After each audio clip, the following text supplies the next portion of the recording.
explain the distinction, is if I look at my navigation on my car when I'm leaving a city, like I have meetings periodically in Boston, Massachusetts, and sometimes I'm about to leave the city around 3:30, 4 o'clock, and I'll look at the map on my car on the navigation screen, and I'll see red everywhere. And those of you that drive know that red means that there's traffic in all those streets that are highlighted with red. And now I want to make the point in saying that to you. I look at that map, and I get emotional. I get emotional because I know it's going to be a tough ride home. And I'm trying to figure out what's the best way to avoid most of the traffic and get home as quickly as I can. Now, I say I'm emotional, but the map itself, the emotion roadmap showing me what's going on, that's not emotional. That's just a map.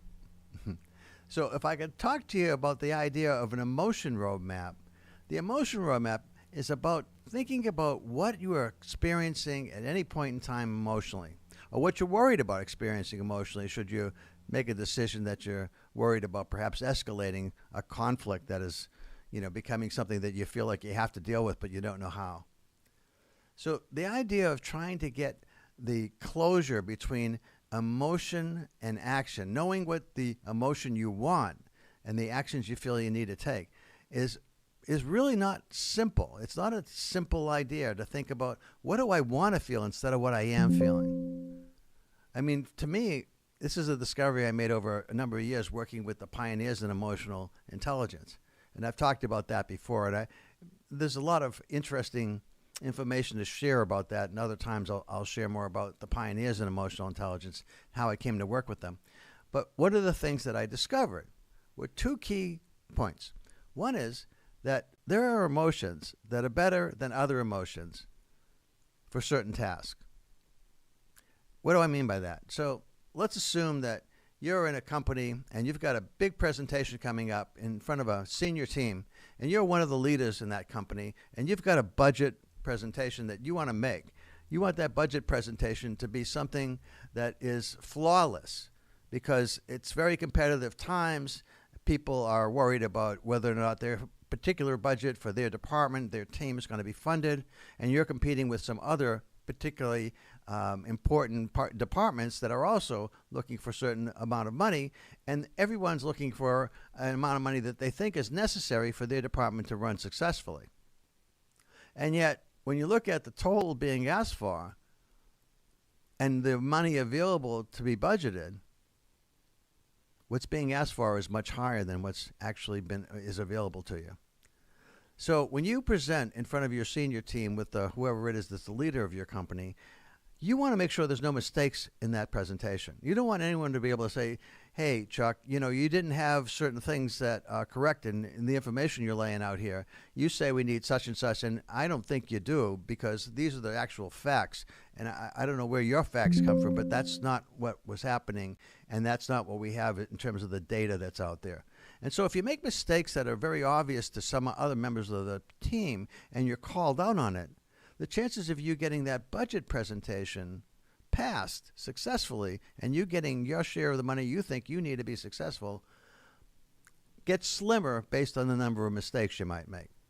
I hope that makes sense to you. So what do you want to feel? What do you want to feel when you're making your budget presentation? What's the best emotion for making a budget presentation? I think anyone that's listening that has anything to do with budgets and companies knows the answer is you want to feel confident. You want to know that all your numbers are right. You want to know that you haven't made any mistakes, that your data is correct, your assumptions are correct, that you've talked to the people who have other concerns about your budget and you've got the questions answered that you know are going to be raised.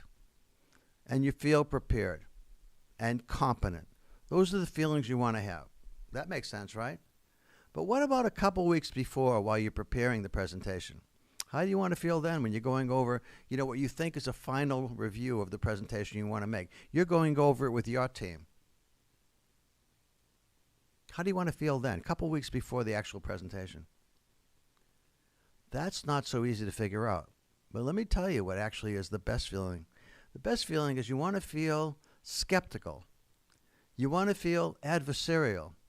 You want to look at your budget 2 weeks before the presentation as if you're your worst enemy, the person that's most likely to be critical of what you're asking for. You want to look at it through their eyes because you want to make sure you don't miss any I's that aren't dotted, any T's that aren't crossed, and any data that might be incorrect, and any assumptions that you might make that can be challenged. You want to make sure you've covered it all. But you don't look at it 2 weeks beforehand with confident eyes, because if you look at it feeling very confident 2 weeks before, you might miss details. Confidence is not a good way to help with focus and attention to detail. That's not what you want to feel. Skeptical, adversarial, anxious, concerned, weary, attentive, those are better feelings for when you're preparing. When you're in the room, all the positives, all the confidence, competence, etc. You want to feel that when you're presenting. But getting ready, that's a whole different set of circumstances and a whole set of different feelings that are best suited. So when I learned that there are emotions that are better for a particular task, when certain emotions are better for a particular task, then I wanted to make sure I understood how that impacted people's lives. So I began to think about that, and that became part of what I call my emotion roadmap, and I'll tell you how in a minute. The other thing that I learned was that emotions often drive our thinking and our behavior. Now, sometimes our thoughts drive our emotions, and sometimes behaviors that we see or do will drive our thoughts and our feelings. It's not always feelings driving all the other things in front of it. Their feelings aren't always driving thoughts and behaviors, but they're always in the loop. And sometimes those feelings are helpful, and they're always important to understand, but sometimes they're also problematic and even obstacles. I have often used this example, so I can use it again here. I like at times to be a speaker. I've been keynote speaker for different groups of people at different times, for conventions of lawyers, doctors, dentists, engineers, actuaries. I've been a speaker at different groups or just the general public or for a large company. And when I go in front of an audience, of course I want to feel prepared. I want to feel inspiring. I want to feel entertaining. I want to feel motivational. I want to be excited. I want to make sure that I'm confident. And so often I am when I go in to do these things. But one time in particular, that's why I use this example. I remember before I went on stage, my phone buzzed. I had shut off the sound, but I felt the vibration, and I looked at it right before I was about to go on stage. And it was something about someone in my family had something that was happening to them that was very concerning to me. And that clouded my feelings. All of a sudden, I didn't feel all the positive energy that I had just a moment before I looked at that text that I got. Now, what do you do with that? Now I'm not feeling the way I want to feel, and yet it's an important feeling because I've got to deal with something that's happening to someone in my family who I love dearly, who is at the time was a health issue. So that's problematic, right? It's not something you want to feel, and yet it's real. And a lot of people will tell you if something's real, you're going to feel it no matter whether you say to yourself anything different that you don't want to feel it, you're still going to feel it. Well, I found some ways to push it aside, feelings that are not helpful in the moment, and compartmentalize them in a way that kind of sets them off, puts them sort of in a box saying, I'm not repressing this feeling, because repressing feelings, that's a whole nother story, and that's problematic too, all by itself. But I'm not repressing this feeling. I'm putting it aside to deal with later.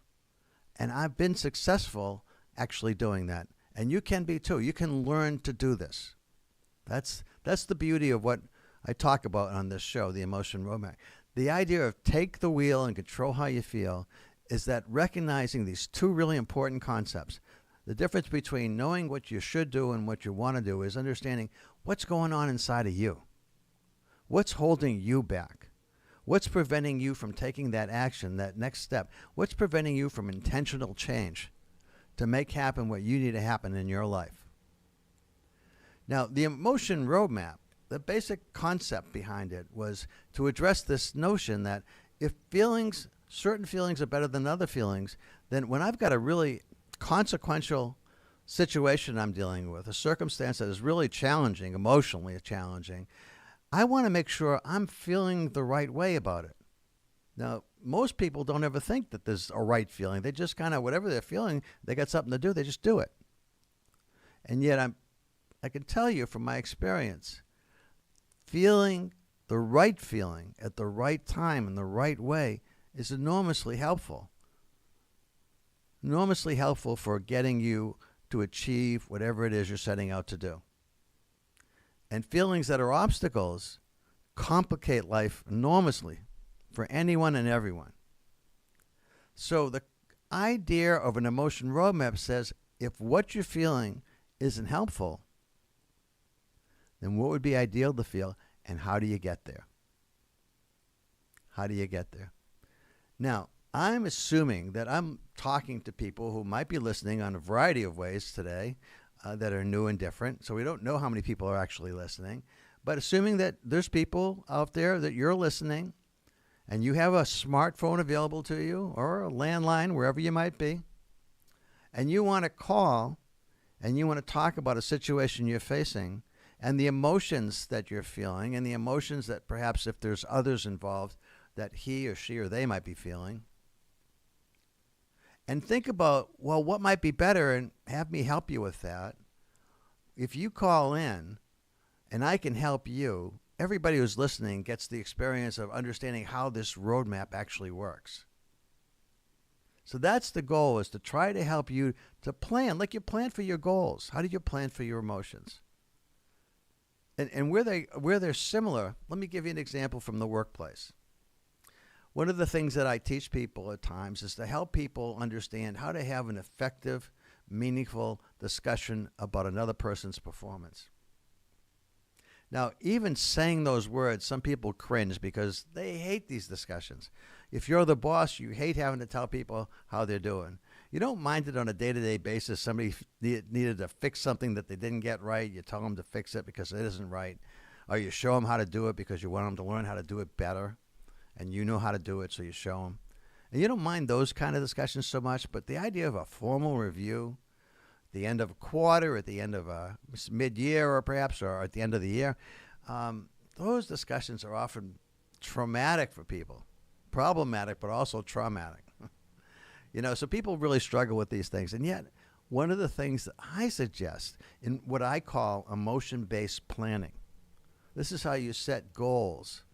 You set goals, SMART goals, specific, something is specific that you want to do. It's measurable, it's actionable, it's time-based, and it's rational. It's realistic. You can do it. So specific, this is a SMART goal, right? Specific, measurable, achievable, realistic, and time-based. That's how you achieve goals. At least that's one model for goal achievement. SMART. Specific, measurable, achievable, realistic, and time-based. Well, why can't you have emotions that are planned? Why can't you have let me give you an example that I use sometimes. So let's assume that you've got somebody that works for you. That's been a joy to have mostly. But there's been a few things that you've talked to the person about, and they're new. They've only been there a year with you, and they're definitely a keeper. You want to keep them. But if they're, a certain generation, it seems like doesn't handle feedback too well. I don't know whether any generation handles feedback that well in terms of a whole generation. But the concept of feedback, actually, one way of thinking differently about that, and this is partly your ability to have a narrative that's different than what you might have grown up with, is that feedback, you might say, is the breakfast of champions. It's how you grow. If you have somebody you trust that you believe is in your corner, that really cares about you, that's supportive of you, and they say, hey, Abdul, can I give you some feedback about something that's happened today? I saw something that happened between you and Mary, and I'd like to talk to you about that. Would that be okay? So first you ask permission. I always think it's important to allow people to understand. You get something to say to them that they're going to find critical. And how do you want them to feel? Typically when people get criticized, most of us feel defensive, don't we? So what I'm suggesting is, instead of feeling defensive, which is they're likely to feel, they'll still feel somewhat defensive. But if I ask politely and nicely, and Abdul knows I'm in his corner, and I'm very nice when I talk to him, and I ask permission first, he's going to hear it a little bit differently than he might if I just said, hey, Abdul, what were you thinking when you did this with Mary? Which is how some people just do things. But if I set it up with the idea I'm being thoughtful about how I want Abdul to feel, how I want to feel about presenting information, also thoughtful about how Mary might have felt about the circumstance, about what happened. How do you talk about that in a way that doesn't generate defensiveness and it creates sort of an openness of feeling, right? You want the person to feel open and trusting that what you're about to say is a growth opportunity, potentially, or at least an opportunity to correct something that went wrong. But ideally, something that you can grow and learn from. And so when I teach about this, I suggest that there's 3 parts to any conversation about performance. There's the first part where you open up and you just set the tone. I'm setting the tone by saying, Abdul, I saw something happen today that I'm kind of concerned about, but with Mary, and I'm hoping it's okay. Can I talk with you about that? I'm trying to set the tone. And Abdul says, well, yeah, okay, Chuck, what is it? And you can hear he's still defensive. Well, and I start to want to tell him what I want to talk about. But first, I might just continue setting the tone until he's at least relaxed a little bit, and then talk to him about what I saw happen, something with Mary that he might have said that was, insulting. He might not have meant it that way. He might have been upset about maybe something Mary did wasn't right and was passed along to him, and so he wasn't on time with whatever he needed to deliver to the organization. Whatever's happening along those lines, I want him to hear it from me in a way that's supportive, that's helpful, that's designed to be helpful to him, and also to help him understand that he probably needs to work with Mary to make things right. And so we talk a bit about that. But we have an opening, which is I'm setting the tone. That's the first part. The second part is, now let me tell you about what happened with Mary. And you go on into some detail about the conversation or what you saw in your conversation now. And you want, at that time, what I believe is what you want to feel is highly focused on how he's hearing what you're saying. Think about that. You want him to focus on, what are you saying? Is he hearing it the way you intend? Or is he somehow filtering it in a way that is blowing it up maybe? Or just making it worse than it is? Or just getting really defensive and counterattacking, if you will, when I don't feel like I'm attacking at all, but he's responding in a way as if I was? So if he's hearing it the wrong way, then I want to back off. I say, no, that's not exactly what I meant, Abdul. Here's what I saw. And I'm just wondering how Mary felt. How do you think Mary felt when that happened? How would you like her to feel now? Well, what could you do to help her? And so at this point, I'm being sort of focused and attentive, and that's and open, and that's what I want him to feel too. I want Abdul to feel like he's focused on what I'm saying. He's focused on how he's responding to me. I mean, ideally, if everybody's using the emotion roadmap, we're all making points in the sense that we're being thoughtful about how we're approaching one another, and we're really engaging in being smart about how we plan emotionally to deal with something where there's a conflict, deal with something where there's a decision to be made. That's going to be something that maybe is hard for one of the people to accept in the conversation. So when I'm saying that, there's 3 parts I said. So the first part is setting the tone. The second part is the focused conversation around what was wrong and what needs to change. And at the end, what I would love is for each of us to feel appreciative and respectful and open to continuing the conversation, because just because we got through it doesn't mean, oh my God, it's over. No, we should be able to talk about it again if something pops up and, hey, I meant to say this in that conversation and I forgot. So can we just finish up again about that same conversation we had earlier? Because there was some point that I thought was really important for you to hear. Or on his end, Chuck, I wanted you to understand why something happened with Mary. I didn't feel it was the right time to say it, but I've thought about it, and this is how I want to tell you about it. And I think it's important for you to know why why what happened happened. Okay, I'm open to that too. So I want people to feel like open and appreciative and respected at the very end when we're walking away from each other. And that's not how it typically goes, is it, though? But that's what I'm hoping for. That's what I hope for you, all of you. So this idea of planning emotionally what you want to have happen, that's the goal. That helps you to get from seeing what you think needs to happen and actually doing what needs to happen. Now, I don't know if there's somebody out there that'd be willing to make a call just to share what you thought about what you just heard, or if you got something that's really pressing for you that you'd like to hear me walk through the steps in the roadmap. And the roadmap steps are pretty simple. Should you pick the phone up and call? And you can see the number on the screen if you're watching this on the screen. If you see the number on the screen, I'll give it to you in a moment, and I'll read it out loud in case somebody might be listening to this some other way, not watching a screen. But if you want to call, what I'll do is I'll ask you, tell me a little bit about your circumstance and situation. And then I'll engage you in what I consider to be the process that leads to an emotion-based plan. So I'll ask you, okay, so how are you feeling now about it? And if there's more than just you involved, by the way, sometimes it's just a conflict somebody has internally. Sometimes I have a conflict inside myself. And it's just me struggling with trying to make a decision. So sometimes it's just you that we're talking about, and it's just you and how are you feeling. But often it's with somebody else, too, that's important to it. So let's say how you're feeling and whoever else might be key is feeling. That's the first part. The second part is, based on what you've heard me say, let's talk about what you think might be ideal to feel. What might lead us to actually what might be ideal emotionally for you to feel and for this other person to feel, if there's more than one person, maybe how each of the key people are feeling. Okay? So that's part of it. And then after that, how do we get from where you are to where you want to be in terms of the emotions that are in play for you and for anyone else that's key? How do you get from me feeling anxious when I was talking to you before about being in a speaking engagement, right? And then going from being, about to go on stage and be motivational and exciting and entertaining and engaging and informative. Because I want to give you practical tools, not just be entertaining.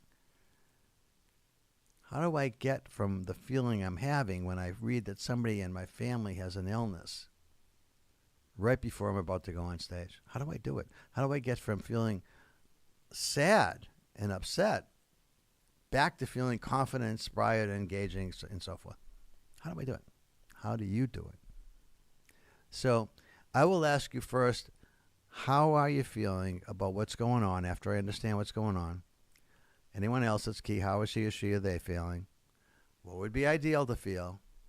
And then, after what would be ideal to feel, how do we get there? How do we get from what is to this future state of feeling the way we need to feel based on what we're trying to get done?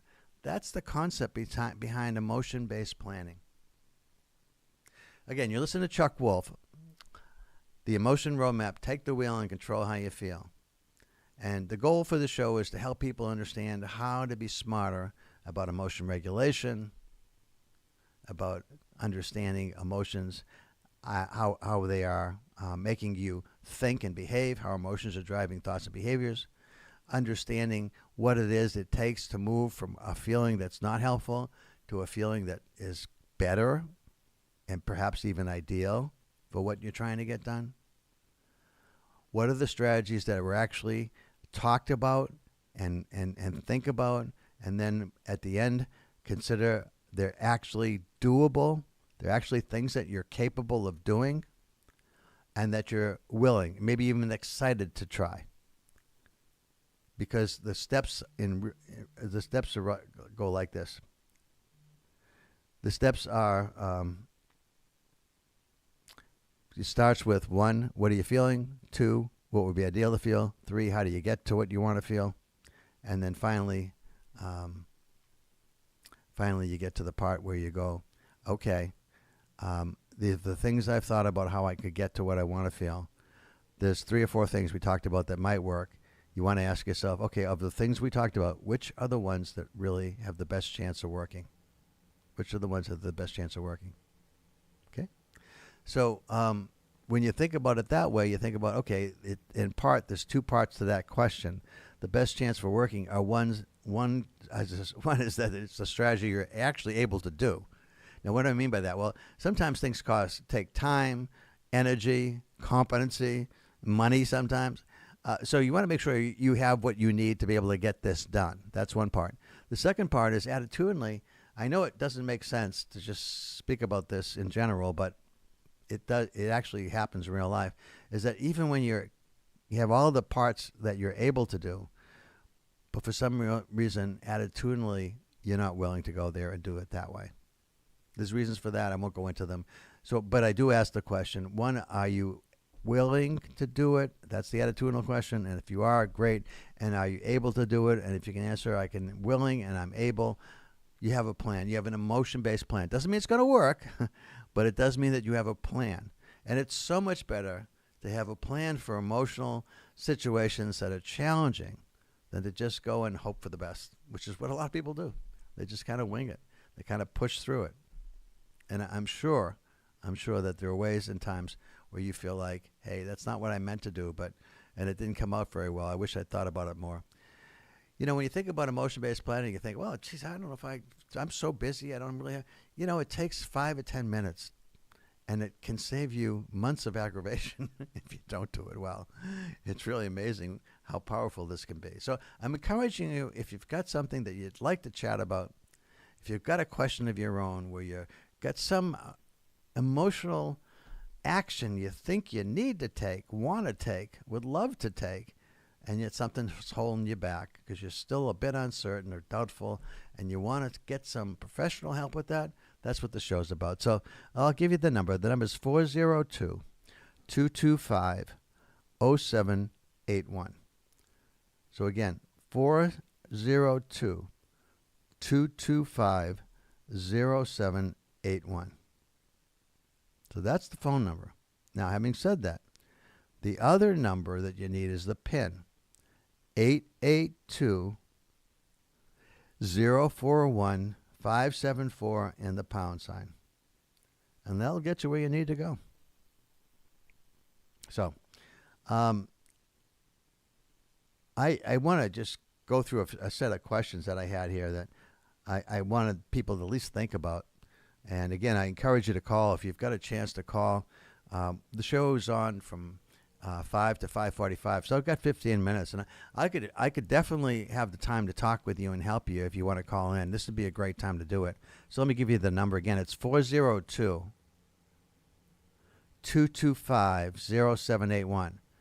Now you can call in about something in the workplace. You're having trouble with a team member, you're having trouble with somebody who works for you, you're having trouble with the person you work for, or somebody in another department, or are you worried about layoffs, or you're concerned about the companies ask you if you're willing to move and you're trying to make a decision about that. There's so many things that are emotionally challenging around work.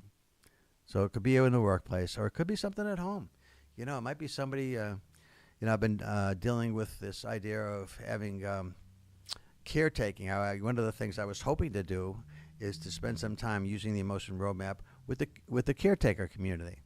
There are some of you who are definitely struggling with helping others. You might be a parent with a child with developmental disabilities that are going to challenge you for part of his life or part of her life or maybe in their entire lives. And you have the responsibility as a parent, as a loving, supportive person to care for them. And it's challenging emotionally at times. It often is. So maybe there's something in your home life. Maybe there's a conflict between you and a sibling, or maybe you and a parent, or as a parent with one of the children that you have that's either a young child or a child that's older. Maybe you don't like the people that they're hanging around with, or they're dating someone that you're concerned about and wondering how to approach that subject and talk about that. I'm really open to talk about anything that has a challenge in it, and because I'm not the content expert, you are the expert on whatever your circumstance is. Where my expertise comes into play is to helping you use this roadmap, this emotion roadmap, to guide the best way to think about this. So some of the questions I wrote down I thought would be useful to think about. Why people get stuck even when they understand their feelings. How to plan your emotions the same way you plan your goals. I talked a little bit about that. practical steps to move from intention to meaningful change. I've tried to give you that today. And then hopefully some live audience questions, because that's really what makes this work best, is when I have somebody who's willing to call in and share. So I encourage you to pick up the phone one more time. The number 402 225 0781. So if you've got the phone in your hand and you're thinking about it, I encourage you to actually make the call. And hopefully you get some help from me. Help that you might not get otherwise. So 402 225 0781, followed by the PIN. And the PIN is 882 041 574 and the pound sign.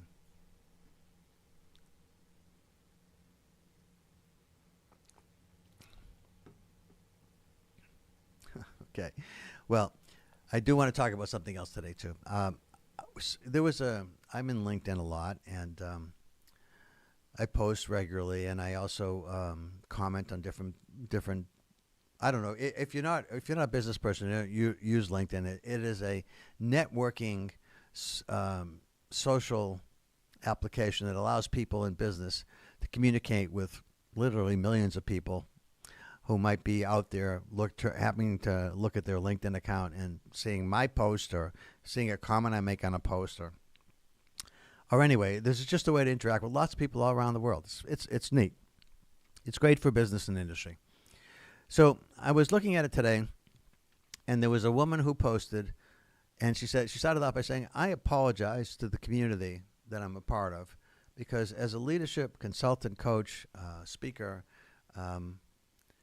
I put my heart and soul into something I've been doing for 7 years, really spent all my energy and time and was so committed to what I was doing, and it ended. And it didn't end because I wanted it to end." And so then I went through a period where I was mad. And some of the things that I've said or done or posted I didn't deal so well with my anger and my grieving. But I've gone through all the stages. The stages of grief are denial, anger, exploration, acceptance, and so forth, and moving on eventually. But she said, but I'm back, and I want to say I apologize, and if it was hurtful or insulting anybody, I want to let you know I apologize for that, and I am moving forward and excited about where the next chapter is taking me and so forth. So I looked at that and I thought, you know what? I had something disappointing happen to myself this at the same time today, actually. There was something I wanted to do that I'm not going to be able to do because it's a longer story, and I'm not going to get into the details because it involves people that I know personally, and I don't want to get into that part of it. But I will say that it was a disappointment to me, and I was grieving a loss of something that I was hoping to do that I'm not going to get to do. And then I read her note, and I thought to myself, and this is important because those of you that know me at all and listen at all know that I'm a sports fan, and I was born and raised in Massachusetts, and the kind of sports in Massachusetts for young men, at least when I was growing up, was part of what you just owned. It was not everybody, not every boy or man loved sports the way that many people in Massachusetts do, but Boston and Massachusetts fans are kind of unique about the way that they view their teams. And maybe every state feels that way, but I've read it from other people from other states as well. And so anyway, one of the things that's happening right now is, in case you haven't followed it, is the Red Sox became the hottest team in baseball. The hottest team in baseball. They broke all kinds of records, and they did it with people that were rookies and really young players, and not with the really famous players. Like other years, they had broken some records with people that were all-stars. This team didn't. I mean, they had a few people make the all-star team, but they aren't well-known names. They haven't done it for a long time. And yet they were sensational in the runs that they won 15 games in a row, then they won 10 games in a row. Now they've just lost their last 3. They just lost their last 3. And people are worried. Are they going to make the playoffs? Is this run was it all just an imaginary dream that we all had, and we're waking up now to the team really isn't that good, and I guess the summer's kind of over for in terms of the Red Sox being a winning team and people cheering for them. So that's happening right now. So I had this woman's post. I had the Red Sox in my mind because they just lost last night for the third time in a row after winning 10 games in a row. And I just had this defeat myself. I had this thing happen to me. And I'm reminded of what I remind myself about using the emotion roadmap is how do I want to feel? Well, I know I'm going to grieve because I've lost something important to me. This woman lost something important to her. She went through the whole grieving process. That's part of what happens. And it's pretty realistic. It happens to a lot of people. But I also think that the most important thing about being knocked down is to recognize that everybody gets knocked down. We all get knocked down. What matters most is what happens when we get back up. And that's what I wrote in the post. We all get knocked down. What matters most is what happens when you get back up. So, grieve the lost, right? Grieve the loss. I mean, you got to grieve the loss. That's part of it. Learn from your past. Try to learn whatever lesson you can, if that's a possibility, and enjoy what comes next. Grieve the loss. You're going to have to grieve something that was important to you that you lost, right? Learn from whatever mistakes you might have made along the way. That are important, that if you understand how to grow from whatever experiences you have, and often we have, often most of our best learning comes from the mistakes we make, not from the successes we have. And then move forward with your whatever comes next. Enjoy the next chapter as best you can.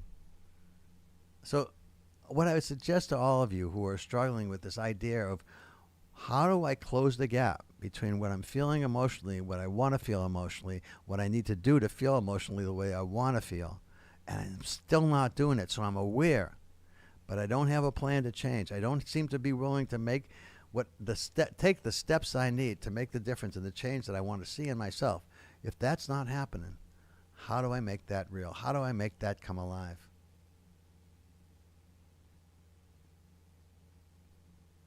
Ask yourself, what will motivate me? First of all, what am I feeling about why it's not happening?